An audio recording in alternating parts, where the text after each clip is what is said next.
بسم اللہ الرحمن الرحیم نحمدہ ونصلی علی رسولہ الکریم اما بعد۔ معزز سامعین کرام، تیسرے پارے کا خلاصہ پیش کرنے جا رہے ہیں۔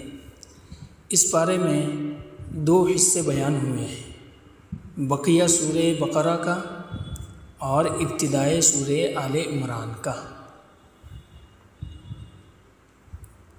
پہلا حصہ یعنی سورہ بقرہ کے بقیہ حصے میں تین باتیں بیان ہوئی ہیں۔ نمبر 1 دو بڑی آیتیں ہیں، نمبر 2 دو نبیوں کا ذکر ہے، اور نمبر 3 صدقہ اور سود کا بیان ہے۔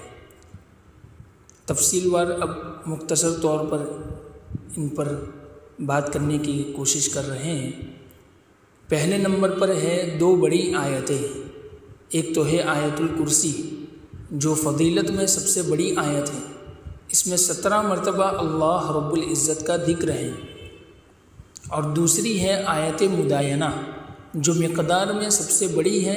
اس میں تجارت اور قرض مذکور ہیں۔ دوسرے نمبر پر دو نبیوں کا ذکر ہے، ایک حضرت ابراہیم علیہ السلام کا نمرود سے مباحثہ اور احیاء موتیٰ کے مشاہدے کی دعا، اور دوسرے حضرت عزیر علیہ السلام جنہیں اللہ رب العزت نے 100 سال تک موت دے کر کے پھر زندہ کیا۔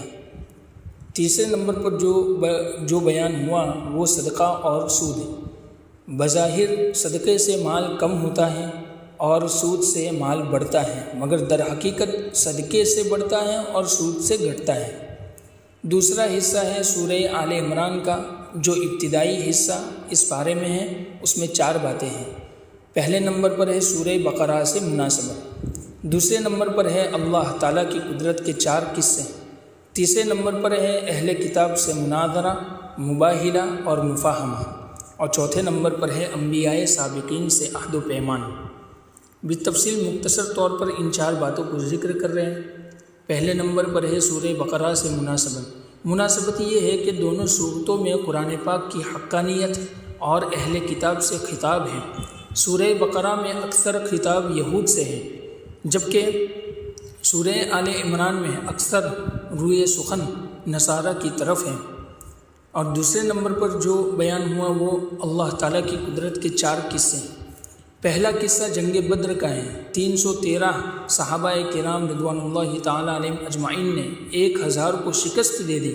دوسرا قصہ حضرت مریم علیہ السلام کے پاس بے موسم پھل کے پائے جانے کا ہے، اور تیسرا قصہ حضرت زکریا علیہ السلام کو بڑھاپے میں اولاد عطا ہونے کا ہے، اور چوتھا قصہ حضرت عیسیٰ علیہ نبینا علیہ السلام کا بغیر والد صاحب کے پیدا ہونا اور بچپن میں بولنا اور زندہ آسمان پر اٹھائے جانے کا قصہ ہے۔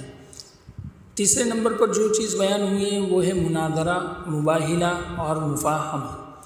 اہل کتاب سے مناظرہ ہوا، پھر مباہلہ ہوا کہ تم اپنے اہل و عیال کو لے آؤ، میں اپنے اہل و عیال کو لے آتا ہوں، پھر مل کر خوشی اور خضوع سے اللہ تعالیٰ سے دعائیں مانگتے ہیں کہ ہم میں سے جو جھوٹا ہے اس پر خدا کی لعنت ہو۔ وہ تیار نہ ہوئے تو پھر مفاہمہ ہوا، یعنی ایسی بات کی دعوت دی گئی جو سب کو تسلیم ہو، اور وہ ہے کلمہ لا الہ الا اللہ۔ اور چوتھے نمبر پر جو بیان ہوا ہے وہ انبیاء سابقین سے عہد ہے۔ انبیاء سابقین سے عہد لیا گیا کہ جب آخری نبی آوے تو تم ان کی بات مانو گے، اس پر ایمان لاؤ گے، اور اگر تمہارے بعد آئیں تو تمہاری امت اس پر ایمان لے آوے گی۔